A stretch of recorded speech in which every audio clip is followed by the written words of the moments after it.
Good day, everyone. My name is Christina, and for today's Toolbox Talk, our topic is leadership and people management for safe work execution. This may sound like a management topic at first, but in actual operations, leadership directly affects how work is safely planned, briefed, supervised, and carried out. This is our flow for today. We will start with why the topic belongs in a toolbox talk, then move to what ENGIE expects in the field, what leadership looks like on site, what people management means in operations, the daily actions we should take, and our final commitments. So, why should we talk about leadership and people management in a toolbox talk? At NG, leadership and people management belongs in a toolbox talk because safety is not only about PPE, permits, and procedures. A toolbox talk is one of NG's managerial safety rituals, and leadership plays a role in how safety is executed in the field every day.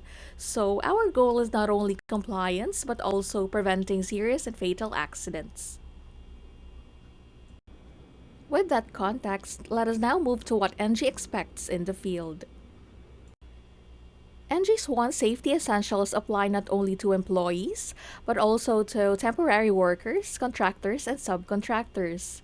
The point is simple: one safety standard for everyone because prevention of a serious and fatal accident depends on consistent behavior across the work site. The first essential is the life saving rules.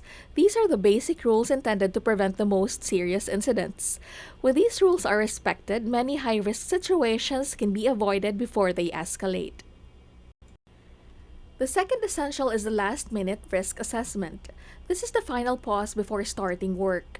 Even if the work was planned earlier, site conditions can change, so we still need to stop, check, and confirm that it is safe to proceed. The third essential is stop the work. If the job is not safe, we stop immediately, raise the alert, and ask questions. This is not delay for the sake of delay. This is control, and it protects both the person doing the work and everyone around them. The fourth essential is events and incidents reporting. We do not report only major incidents. We also report near misses, unsafe conditions, and unsafe acts, so we can learn early and prevent something worse from happening later. The fifth essential is shared vigilance.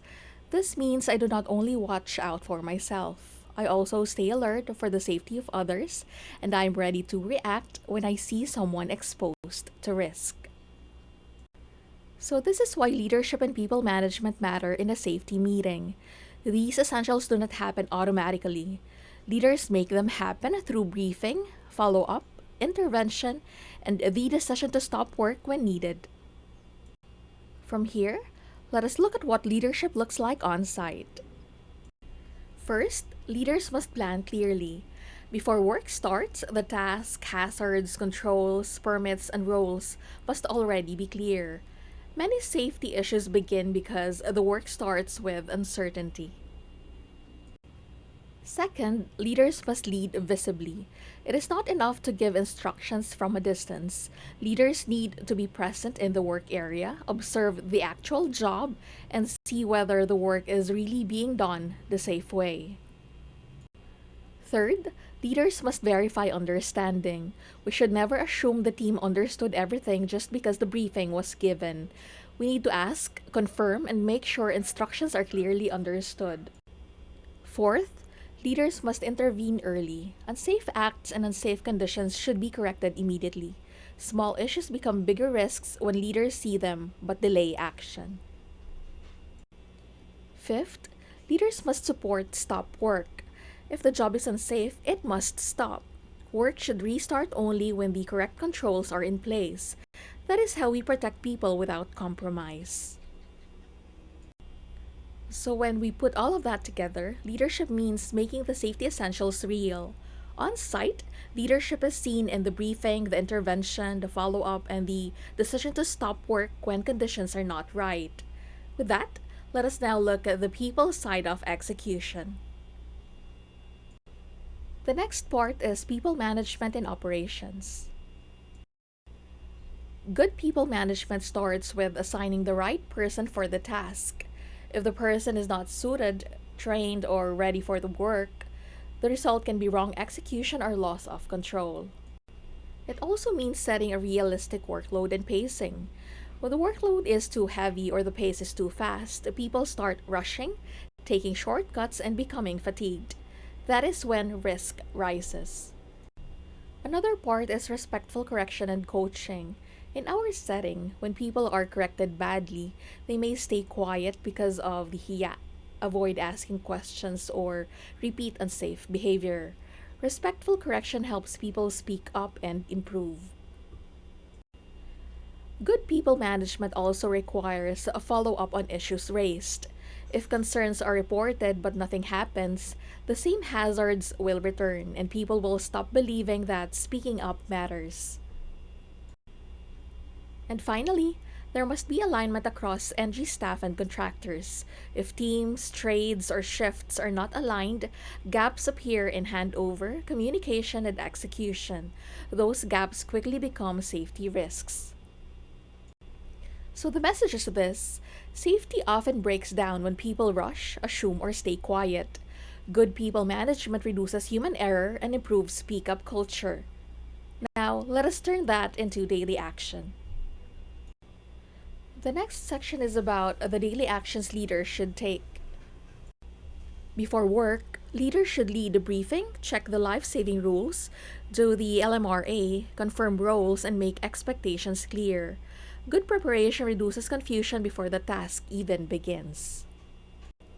During work, leaders should observe the job, ask questions, verify controls, coach the team, and watch for drift. The purpose is to catch problems while the job is ongoing, not after something has already happened.